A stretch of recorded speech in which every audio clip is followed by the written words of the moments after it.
Hello everyone, welcome back to my channel Saugna Bharat. Videos post చేసి కూడా almost 1 week కావస్తుంది. Videos edit చేసి post చేయాలంటే అస్సలు టైం కుదరట్లేదు. అందుకే ఒక చిన్న గ్యాప్ అయితే తీసుకున్నాను అనమాట. సో లేట్ చేయకుండా వీడియోలోకి అయితే వెళ్ళిపోదాం, వచ్చేయండి.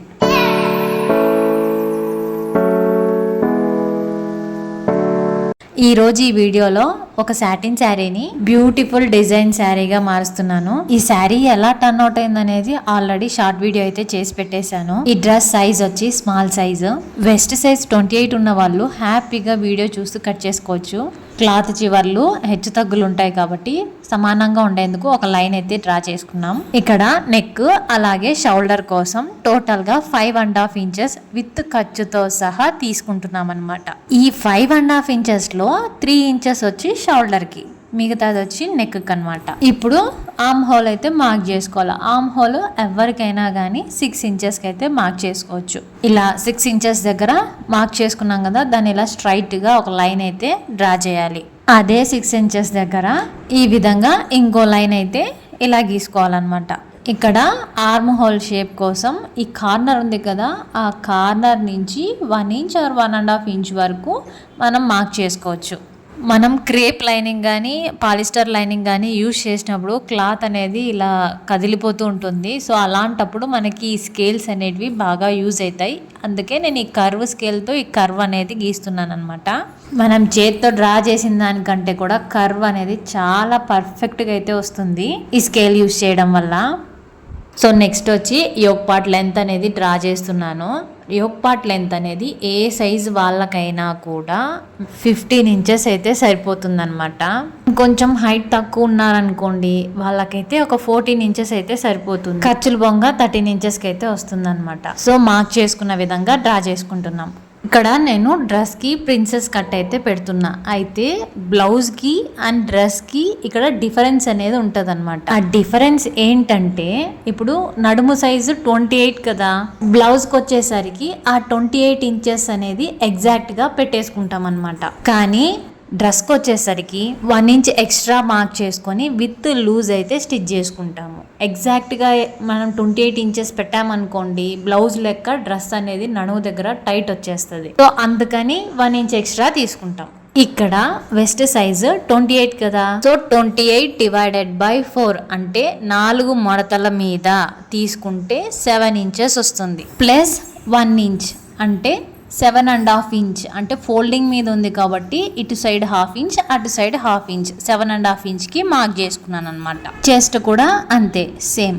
నడుము సైజు 7.5 కదా, ప్లస్ 1 ఇంచ్ యాడ్ చేసుకొని 8.5 ఇంచ్కి చెస్ట్ అనేది మార్క్ చేసుకుంటాం. ఖర్చు కోసం 2 ఇంచెస్ అయితే మార్క్ చేసుకుంటున్నాను అనమాట. ఈ రెండింటిని కలుపుతూ ఒక లైన్ అయితే డ్రా చేసేసుకుందాం. ఇప్పుడు ప్రిన్సెస్ కట్ అనేది ఏ విధంగా చేయాలో చూద్దాం. ఇక్కడ వెస్ట్ దగ్గర నుంచి 3 ఇంచెస్ దగ్గర నేను మార్క్ చేసుకుంటున్నాను అనమాట. ఎక్కడైతే 3 ఇంచెస్ మార్క్ చేసుకున్నామో అక్కడ నుండి షోల్డర్ వరకు స్ట్రైట్గా టేప్ అనేది పెట్టేసుకొని 10 ఇంచెస్ దగ్గర మార్క్ చేసుకోవచ్చు. లేదు ఇంకో వే కూడా ఉందన్నమాట. మనం బ్లౌజ్కి డాట్స్ అనేటివి పెడతాం కదా, ఆ విధంగా అయినా మనం తీసుకోవచ్చు షేప్ అనేది. ఇప్పుడు బస్ట్ పాయింట్కి లెంత్ ఎంత తీసుకోవాలో చూద్దాం. కొంతమంది 1.5 తీసుకుంటారు, కొంతమంది 2 ఇంచెస్ తీసుకుంటారు అనమాట. నేనైతే ఇక్కడ 2 ఇంచెస్ తీసుకుంటున్నాను. అండ్ హైట్ వచ్చేసి 4.5 ఇంచెస్ దగ్గర పాయింట్ అయితే చేసుకుంటున్నాను అనమాట. ఎక్కడైతే మార్క్ చేసుకున్నామో అక్కడ ఇలా ఒక లైన్ అయితే డ్రా చేయాలి. ఇక్కడ ఏదైతే డ్రా చేసామో ఆ లైన్ని అంటే కర్వ్గా గీస్తూ ఆర్మ్ హోల్లో కలిపేయాలన్నమాట. కాటన్ లైనింగ్స్ అనుకోండి, మనం హ్యాండ్తోనే కర్వ్ అనేది ఈజీగా గీసేయచ్చు అనమాట. కాకపోతే ఈ క్రేప్ కానీ పాలిస్టర్ కానీ ఇలాంటివి అయితే గీసేటప్పుడు క్లాత్ అనేది జరుగుతుంది. సో అలాంటప్పుడు ఇలాంటి స్కేల్స్ యూజ్ చేయడం వల్ల మనకి పర్ఫెక్ట్గా షేప్ అనేది వస్తుంది. చూసారు కదా ఎంత నీట్గా అయితే షేప్ అనేది డ్రా చేసేసుకున్నామో. ఇప్పుడు మనం ఇక్కడ బస్ట్ పాయింట్కి 2 ఇంచెస్ అనేది మార్క్ చేసుకున్నాం కదా, అక్కడ నుండి ఒక 1.5 ఇంచ్కి పైకి గీసి కర్వ్ షేప్ అనేది డ్రా చేస్తూ మిడ్ పాయింట్లో కలిపేయాలి. నాకైతే క్లాత్ గీస్తుంటే బాగా జరుగుతుందనమాట. అందుకే చాలా స్లోగా అయితే కర్వ్ అనేది డ్రా చేస్తున్నాను. మనం వెస్ట్ సైజు 7.5 ఇంచెస్కి మార్క్ చేసుకున్నాం కదా, అందులో ఇక్కడ 2 ఇంచెస్ మార్క్ చేసుకొని బస్ట్ పాయింట్ అయితే కట్ చేస్తాం. సో అప్పుడు లెంత్ అనేది తగ్గిపోతుంది కాబట్టి చివర్లు 2 ఇంచెస్ యాడ్ చేయాలి. అక్కడి నుంచి క్రాస్గా పైకి ఈ విధంగా లైన్ అనేది డ్రా చేయాలన్నమాట.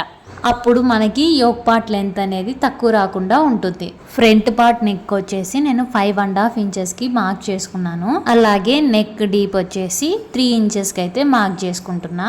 ఇక నెక్ అయితే స్టార్ మోడల్ వచ్చేలా పెట్టాను. ఇంక ఇప్పుడు కింద డాట్స్ దగ్గర నుంచి 1/2 ఇంచ్ పైకి మార్క్ చేసుకొని అక్కడి నుంచి డాట్స్ దగ్గర వరకు క్రాస్గా అయితే కట్ చేయాలి. ఇలా క్రాస్ కట్ చేసామంటే గనక వేసుకున్నప్పుడు డ్రెస్ అనేది పైకి పీకపోకుండా ఉంటుంది, సమానంగా నీట్గా కనిపిస్తుంది అనమాట. ఎలా అయితే మార్క్ చేసుకున్నామో యాజ్ ఇట్ ఈజ్ అలా మార్క్ చేసుకున్న విధంగా కట్ చేసుకోవడమే అనమాట. మీరు ఈ ప్రిన్సెస్ కట్కి మాత్రం ఈ షేప్స్ అనేటివి కరెక్ట్గా గుర్తుపెట్టుకోండి, ఇలా మార్క్ చేసుకోండి. లేదంటే స్టిచ్ చేసేటప్పుడు మిస్ అయ్యే ఛాన్స్ ఉంటుంది అనమాట. ఇటు సైడ్ అటు సైడ్కి, అటు సైడ్ ఇటు సైడ్కి వచ్చే ఛాన్సెస్ ఉంటాయి. మీకు ఏవైనా అర్థం కాకుంటే మాత్రం కమెంట్ సెక్షన్లో అడగండి, ఖచ్చితంగా రిప్లై ఇస్తాను. నెక్స్ట్ వీడియోలో మళ్ళీ కలుద్దాం. అంతవరకు బాయ్.